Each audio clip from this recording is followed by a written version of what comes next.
Saqué a James de mi casa el lunes, y ahora estoy sentada aquí, en una casa que finalmente huele a aire limpio, preguntándome por qué me siento como la villana por haber decidido, finalmente, respirar. Dicen que el arrepentimiento es la más paciente de todas las emociones. Espera a que el ruido se detenga para empezar a susurrar. Ahora que la puerta principal está cerrada con llave y su motocicleta averiada finalmente desapareció de mi entrada, el silencio es ensordecedor. Tengo 26 años, pero al mirar mi reflejo en el espejo del pasillo, veo a una mujer que ha envejecido décadas en el transcurso de un compromiso de 3 años. Dejé que un hombre ocupara mi vida no porque me amara, sino porque yo era un lugar suave donde una persona dura podía aterrizar, y me aterra que mi capacidad de paciencia fuera en realidad solo una falta de respeto propio.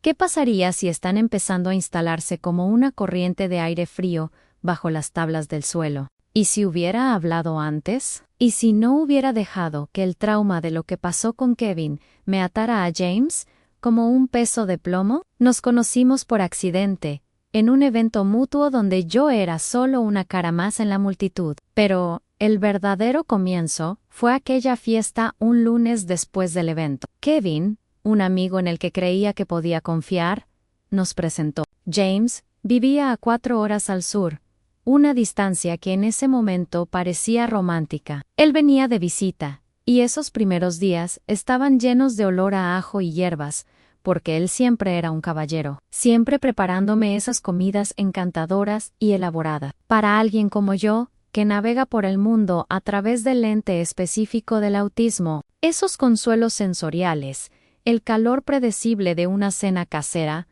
se sentían como seguridad. No me di cuenta entonces de que una comida es un precio muy bajo por una vida de seguridad sin pagar alquiler. El reloj de mi vida empezó a correr en ese momento, aunque yo no lo escuchaba. Estaba terminando mis clases universitarias, dirigiendo mi propio negocio y tratando de construir una base. Pensé que estaba construyendo una vida con alguien. En realidad, estaba construyendo un andamio para sostener a otra persona, mientras mis propias paredes se agrietaban. La primera grieta importante ocurrió durante un viaje a un concierto. Kevin, James y yo. Después del espectáculo, en la supuesta seguridad del hogar, Kevin abusó de mí. Es un momento congelado en un ámbar aterrador y mudo. Mientras Kevin tomaba lo que no era suyo, James se quedó allí sentado.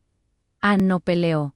Ann no gritó, solo me acarició el cabello y me sostuvo mientras yo lloraba, un testigo silencioso de mi destrucción. A la mañana siguiente, Kevin realizó esa extraña caminata aturdida por las calles, una exhibición teatral de culpa que parecía más una demanda de lástima, y James seguía hablando con él. Me convencí de que, como él no fue quien me lastimó, debía ser quien me salvó.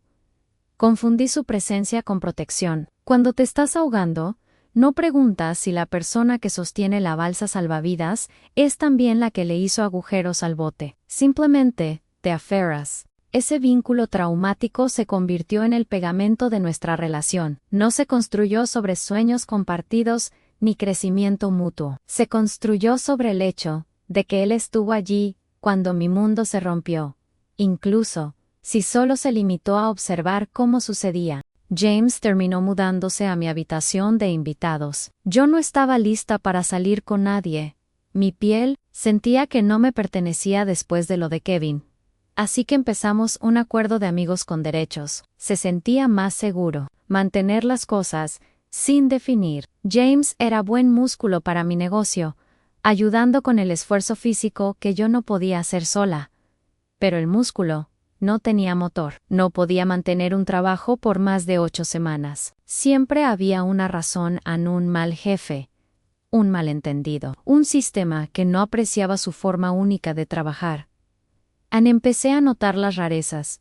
Entonces, las pequeñas cosas que deberían haber sido advertencias, pero que se sentían como excentricidades. No tenía concepto del dinero. Llegaba a casa con juguetes al azar, baratijas que no servían para nada, mientras yo calculaba las facturas de los servicios. No podía mantener un espacio organizado ni para salvar su vida. Pero más que eso, desarrolló ese hábito condescendiente de saber qué era lo mejor para mí. En su mente, cada vez que yo estaba abrumada, cada vez que mis necesidades sensoriales estaban al límite, la solución era el sexo. Para él, no se trataba de intimidad, se trataba de una liberación que sentía que tenía derecho a facilitar. Hablábamos, él asentía, llegábamos a una resolución, y yo sentía una oleada temporal de esperanza. Pensé que la comunicación era la clave para arreglarlo. Aún no entendía que no se puede convencer a alguien de tener conciencia solo. Hablando en luego.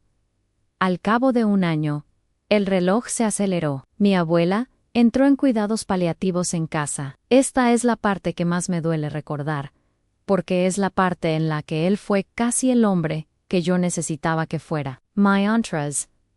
Yo luchaba por equilibrar mis últimas clases universitarias y mi negocio.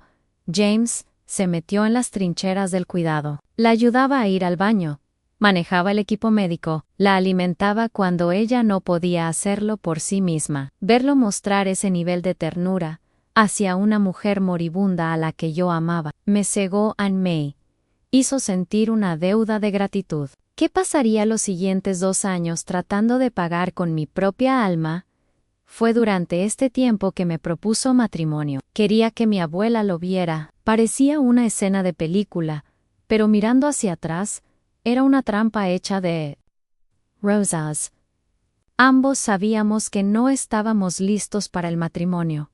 Él, de hecho, todavía estaba legalmente casado con otra persona, solo por los beneficios del seguro, pero un compromiso largo se sentía como una promesa de estabilidad. Pensé en sí, puede cuidarla así, puede cuidarnos a nosotros. No vi que se le daba de maravilla el cuidado, que no requería ninguna responsabilidad a largo plazo por su propia vida. Podía ayudar a una mujer moribunda, pero no podía ayudar a una compañera viva a construir un futuro.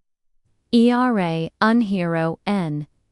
La crisis, pero un fantasma en lo cotidiano en el funeral, fue un asunto tranquilo y gris, que se sintió menos como un adiós, y más como el cierre de una puerta a la única versión de James que realmente respetaba. Después de que mi abuela falleció, la casa se sintió cavernosa, y el silencio ya no estaba lleno del suave zumbido de la maquinaria de cuidados paliativos, sino del aire pesado y estancado de un hombre que no tenía intención de seguir adelante. El reloj interno en mi cabeza, el que medía mi progreso hacia una vida estable, comenzó a latir con un ritmo frenético e irregular. Tenía 26 años, matándome a trabajar para mantener mi negocio a flote, mientras James se retiraba, a un mundo hecho de desorden y excusas. La transición de compañera a cuidadora ocurrió tan lentamente que ni siquiera me di cuenta de que había cambiado a mi prometido por un dependiente.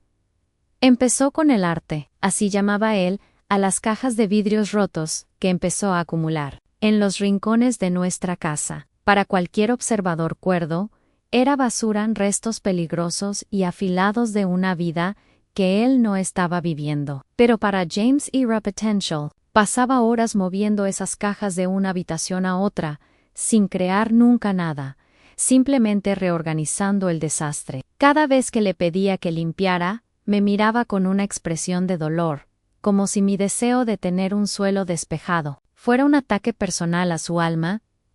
Tengo autismo, mi entorno es mi cordura. Necesito orden para procesar el ruido de mi cerebro, pero el caos de James era como una mancha de aceite que se extendía sobre mi vida. Me compraba regalos como disculpa por el desorden en baratijas inútiles, juguetes para niños, cosas que demostraban que no había escuchado una sola palabra de lo que yo había dicho en 2 años. Hizo falta un colapso total en el suelo de mi cocina para que se diera cuenta de que ni siquiera sabía qué color me gustaba, y mucho menos quién era yo.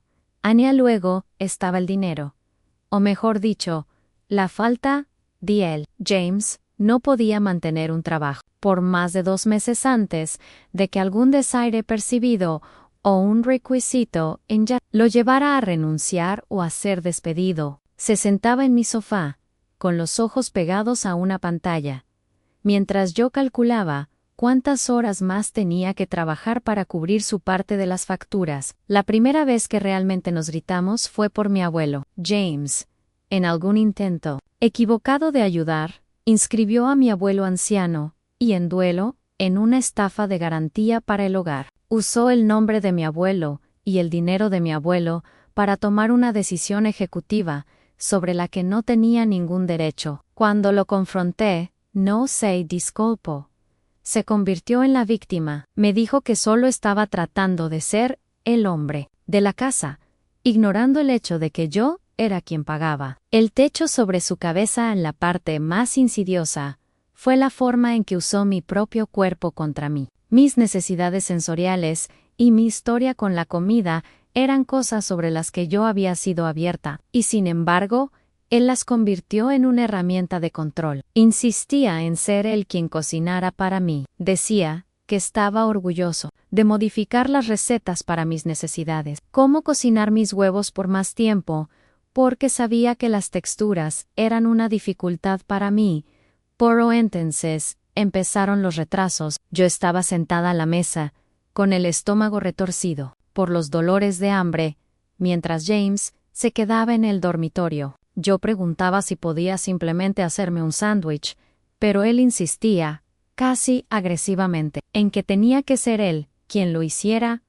Más tarde, me di cuenta de lo que pasaba detrás de esa puerta cerrada. No estaba preparando ni pensando. Estaba tumbado en la cama, desnudo, paralizado por sus propios impulsos sexuales, lo que él llamaba su tristeza hormonal. Pasaba una hora intentando decidir si se satisfacía a sí mismo o me esperaba, y mientras tanto, yo me moría de hambre. Era un juego de poder grotesco. Finalmente salía, triste y desnudo, con una erección triste, quejándose de lo difícil que era para él valorar mi consentimiento cuando sentía tanto deseo.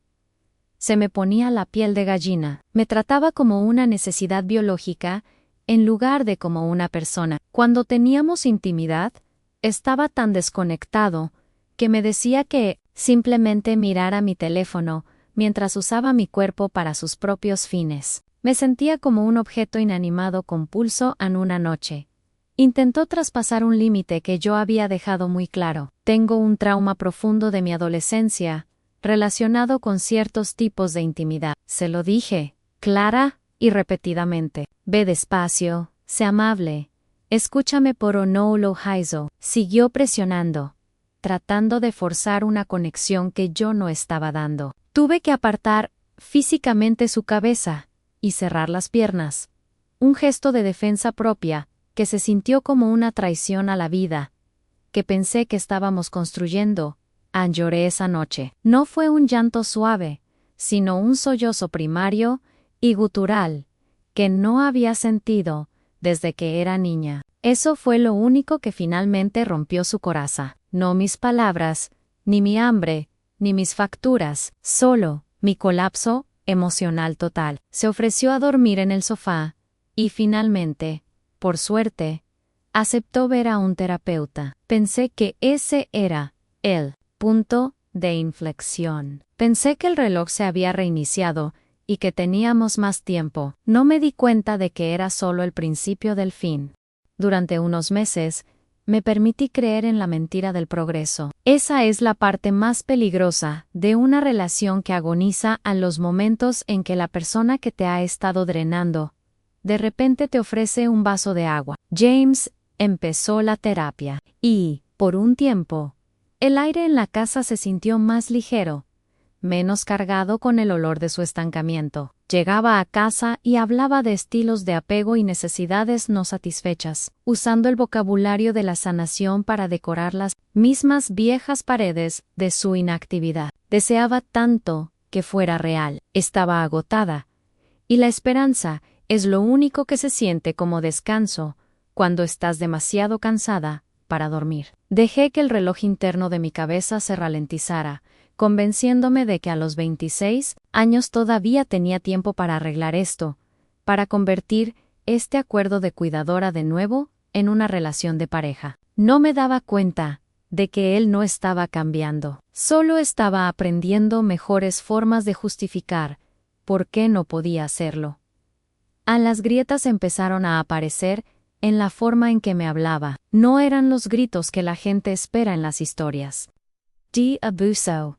Era el goteo lento y constante de la infantilización. Tengo autismo.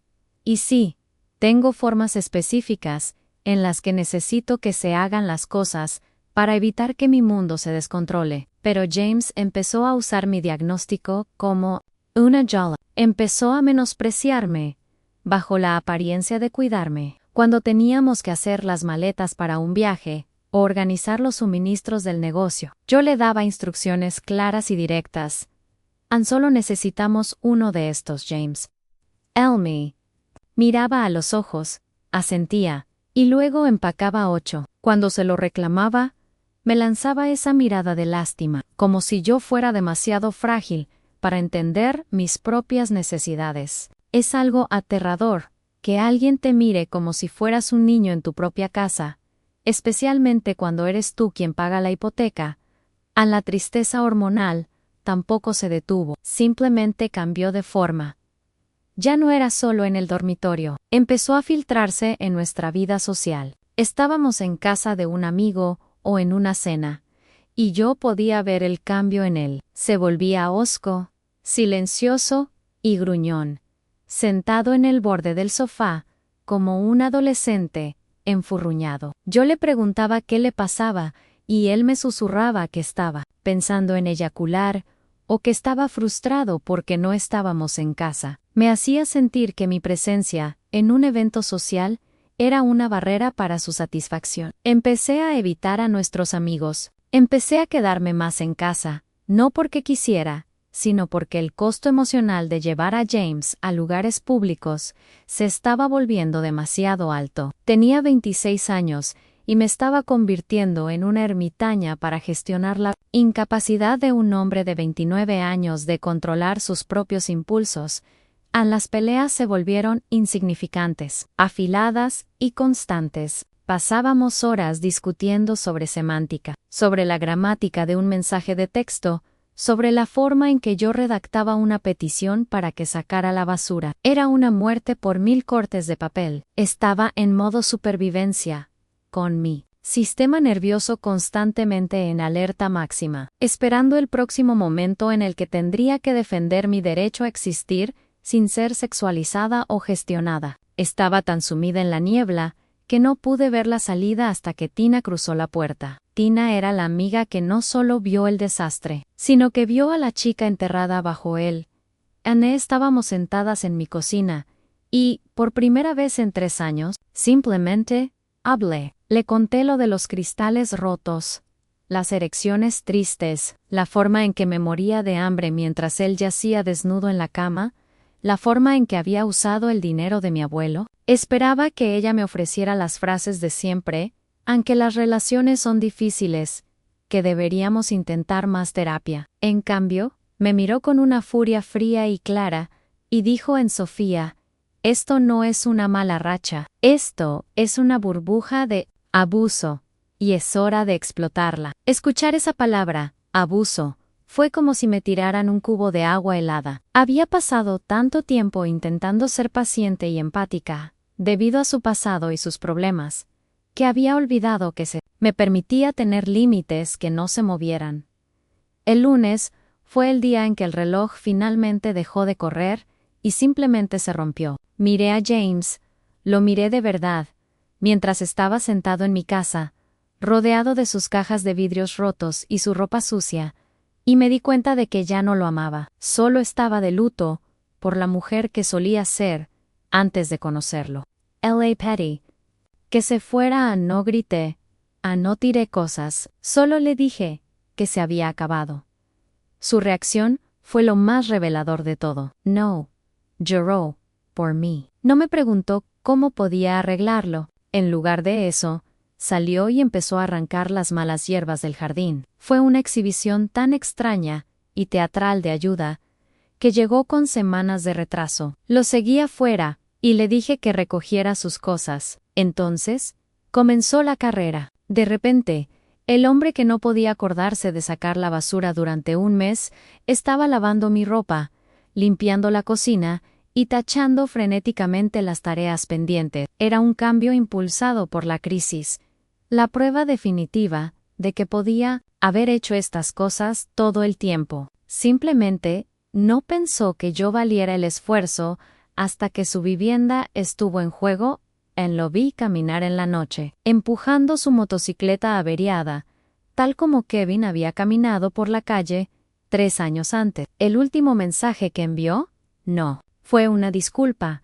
Fue sobre los platos en el lavavajillas. Ni siquiera me dijo si estaba a salvo. A la mañana siguiente, mi desperate why, por primera vez en años, los que pasaría si estaban en silencio, me hice mi propio café. Siyung. A Timpo. No estaba gestionando la tristeza hormonal de nadie, ni explicando por qué necesitaba que el suelo estuviera limpio. Había paz.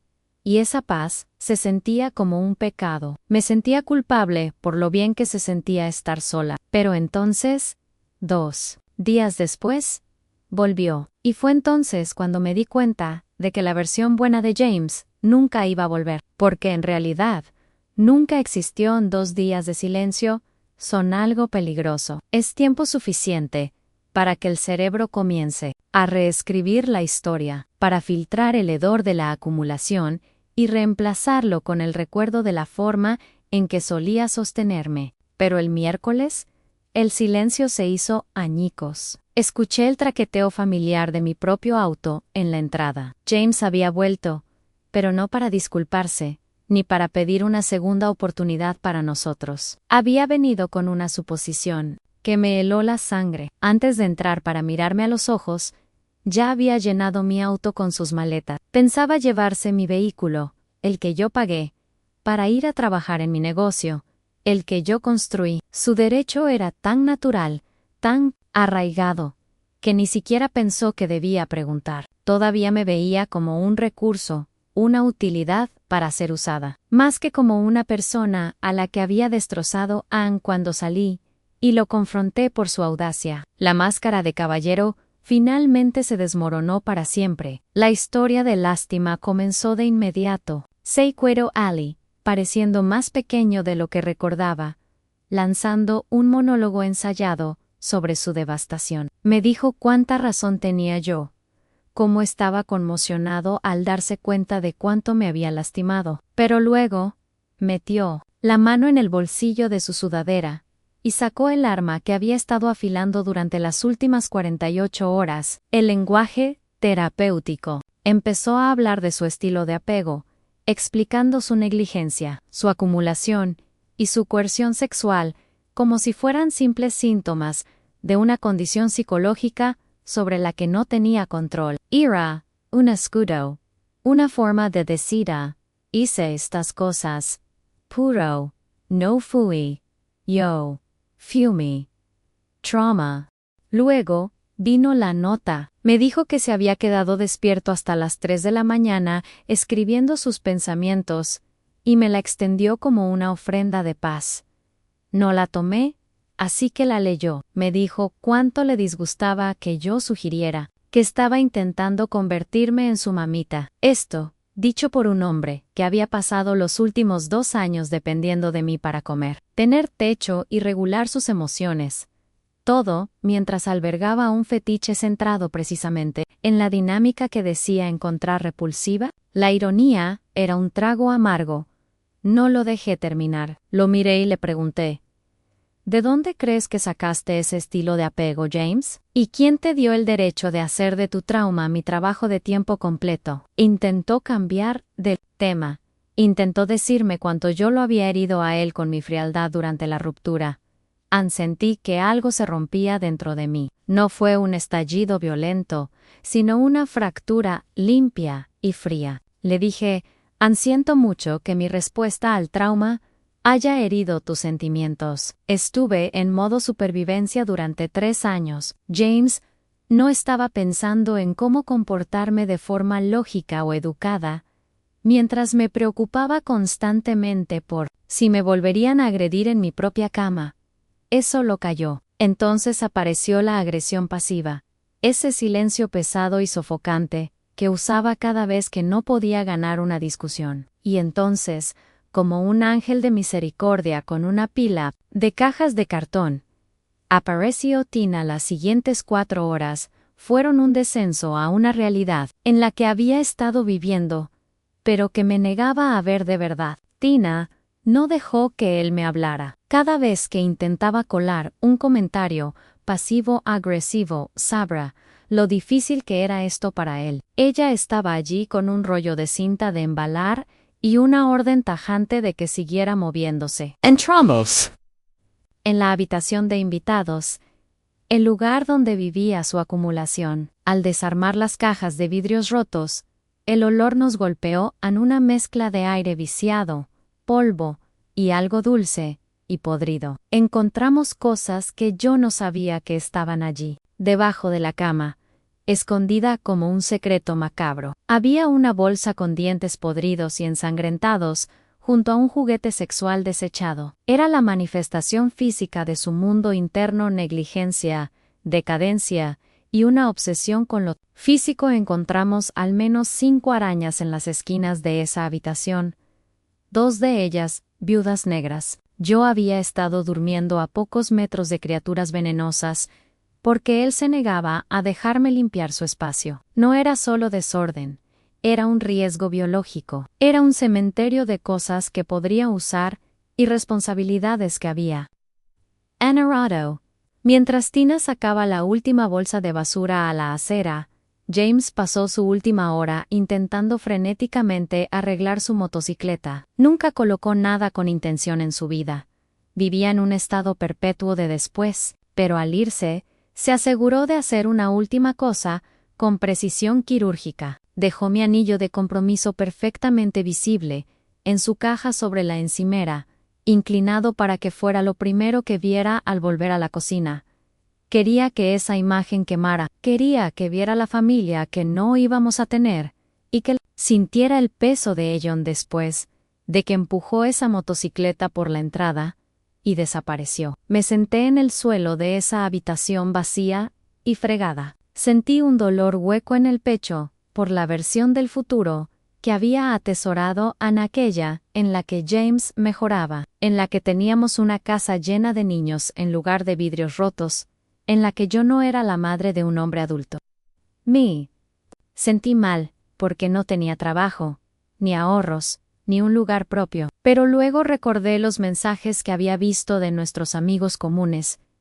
La gente estaba respondiendo, le ofrecían sofás y ayuda. No estaba solo, solo quería que yo pensara que lo estaba para que me sintiera obligada a seguir salvándolo. Quería casarme con él, de verdad. Lo quería. Puse tanta energía en el que olvidé guardar un poco para mí. Pero mientras estaba allí sentada en el silencio, me di cuenta de que no dejé de sentirme deseada por él, porque yo no fuera suficiente. Digi D. Centerm.